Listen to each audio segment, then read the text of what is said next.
देखिए भाई साहब, अभी हमारे देश में एक न्यू पार्टी लॉन्च हुई है, कोकरोच जनता पार्टी, जिस पर हर एक व्यक्ति का अपना अपना ओपिनियन है। कुछ लोग उसे सपोर्ट कर रहे हैं तो कुछ लोग गाली भी दे रहे हैं, कुछ लोग बोल रहे हैं विदेशी फंडेड है, भाई साहब फेक फॉलोवर है, पाकिस्तान से लिंक है, जनता को कुछ भ्रमित कर रही है, ऐसा वैसा बोल रहे हैं देश में। देखिए मैं क्या बोल रहा हूँ, मान लीजिए सब कुछ हो सकता है, लेकिन अभी जो देश में हो रहा है ना वो भी सही नहीं है। अभी आप देख रहे होंगे ऑयल क्राइसिस हो रहा है, और उसके बाद में गवर्नमेंट जो बोल रहे है गोल्ड मत खरीदो, ऑयल मत खरीदो, कम से कम वाहनों का यूज़ करो। उसके बाद में पेपर लीक हो रहा है, सिस्टम खराब है, बहुत सारी चीज़ें ऐसे हो रही है, यानी कि कुछ ना कुछ तो देश में गड़बड़ चल रहा है। ठीक है, मान सकते हैं हम ये बात।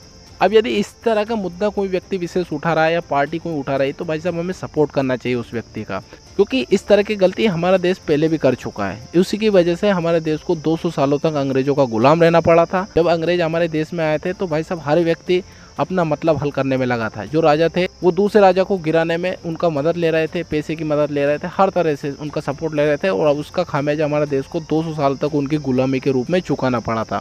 और आज भी कुछ ऐसा होता दिख रहा है। यदि आप सिस्टम का विरोध नहीं करोगे, देश में कुछ गलत हो रहा है उसका विरोध नहीं करोगे, तो कहीं ना कहीं आप देश के प्रति गद्दार हो। आप उन चीज़ों को बढ़ावा दे रहे हो जो आने वाले टाइम पे देश को खतरा हो सकता है, और आपको भी खतरा हो सकता है। आपको ये देखना चाहिए जो भी मूवमेंट है या जो भी पार्टी मुद्दा उठा रही है, आखिर में उससे हमारे देश को फायदा है या नुकसान। यदि हमारा फायदा है और हमारे देश को फायदा है तो हमें उसका सपोर्ट करना चाहिए, फिर कोई सा भी मुद्दा हो।